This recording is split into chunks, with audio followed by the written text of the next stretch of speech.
Hey everyone, welcome back to Daily Devotions. Pastor Steve here walking with you in God's Word, Psalm 106.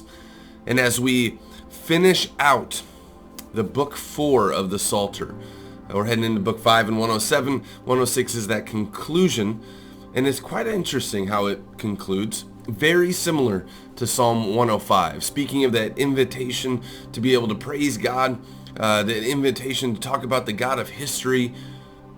But 106 does something interesting. It actually brings forth the faults and the failures, the tribulation of Israel before God. And yet, God is God.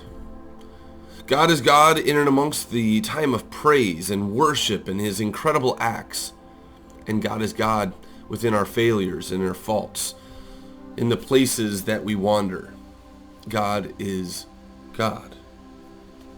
And so we get to see that coupled together to kind of conclude this book 4 of the Psalter.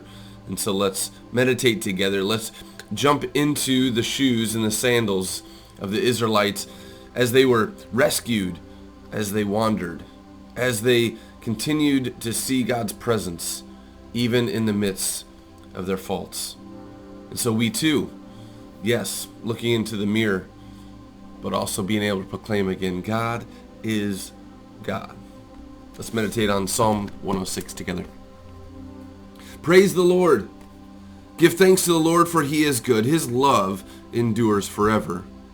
Who can proclaim the mighty acts of the Lord or fully declare his praise?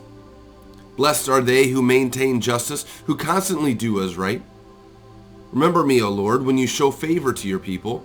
Come to my aid when you save them, that I may enjoy the prosperity of your chosen ones, that I may share in the joy of your nation and join your inheritance in giving praise. We have sinned, even as our fathers did. We have done wrong and acted wickedly. When our fathers were in Egypt, they gave no thought to your miracles. They did not remember your many kindnesses, and they rebelled by the sea, the Red Sea. Yet you saved them. He saved them from his name's sake, to make his mighty power known. He rebuked the Red Sea and it dried up.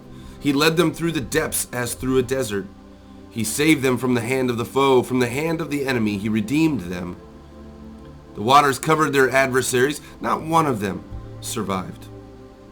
Then they believed his promises and sang his praise. But they soon forgot what he had done. They did not wait for his counsel. In the desert they gave in to their craving. In the wasteland they put God to the test. So he gave them what they asked for, but sent a wasting disease upon them. In the camp they grew envious of Moses and of Aaron, who was consecrated to the Lord. The earth opened up and swallowed Dathan. It buried the company of Abiram. Fire blazed among their followers. A flame consumed the wicked. At Horeb they made a calf and worshipped an idol cast from metal. They exchanged their glory for an image of a bull which eats grass. They forgot the God who saved them, who had done great things in Egypt, miracles in the land of Ham, and awesome deeds by the Red Sea. So he said he would destroy them, had not Moses, his chosen one, stood in the breach before him to keep his wrath from destroying them. Then they despised the pleasant land. They did not believe his promise. They grumbled in their tents, and they did not obey the Lord. So he swore to them with uplifted hand that he would make them fall in the desert, make their descendants fall among the nations, and scatter them throughout the lands. They yoked themselves to the Baal of Peor, and ate sacrifices offered to lifeless gods. They provoked the Lord to anger by their wicked deeds, and a plague broke out among them. But Phinehas stood up and intervened, and the plague was checked. This was credited to him as righteousness for endless generations to come. By the waters of Meribah they angered the Lord, and trouble came to Moses because of them, for they rebelled against the Spirit of God, and rash words came from Moses' lips.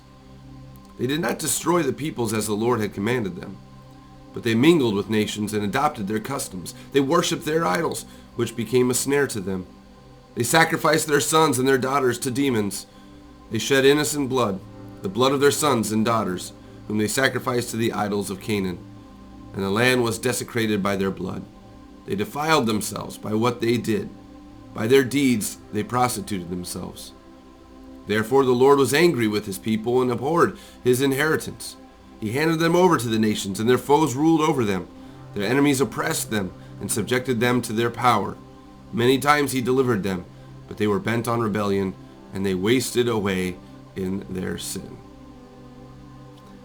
But he took note of their distress when he heard their cry. For their sake he remembered his covenant, and out of his great love he relented.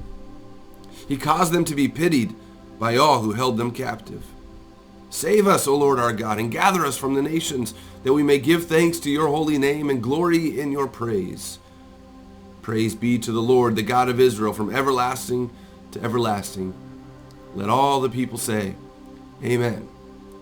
Praise the Lord. What an account, what a narrative. If we actually thought in our human minds to the reality of rebellion and wandering and awayness and sin and just absolutely relentless pursuit of something other than God. Why would God ever pursue us and those people? Because God is God. And he has great love for his creation. He has great love for his people. Brothers and sisters, as you look back on your narrative, the wanderings that you could have had, the places that you're sitting right now, God is God. And he's pursuing you in grace. He's pursuing you in love. Put away the worship of idols, of self. Repent of your sin. God is God, and he loves you. But he doesn't always love what we do. And so let us repent and just lean upon God who is God and a God who forgives. Praise the Lord. Why would he pursue people that run away? Because he loves us. He loves Israel. Thanks be to God. Today, whatever day you're watching this, whatever circumstances you're in, what a really simple prayer. What a beautiful narrative, even though it does center around the faults and the tribulations of our sin. Just say this incredibly easy prayer. God, be you and help me to be listening to your pursuit of me. God is God, and he loves you. He'll always love you. Praise be to God. Have a blessed day.